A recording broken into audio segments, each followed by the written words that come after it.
It is a good idea to clean the printhead and the platen roller whenever you change the media. We recommend using genuine Printronix Auto ID cleaning supplies and media.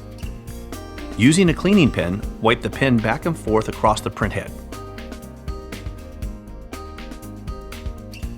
Cleaning the platen roller is easier if you remove the front cover first. Then using a cleaning wipe, gently rub it across the platen roller while using the white gear to turn the roller. Be sure not to rub the wipe over the blue sensor as it could damage the sensor. Now replace the front cover.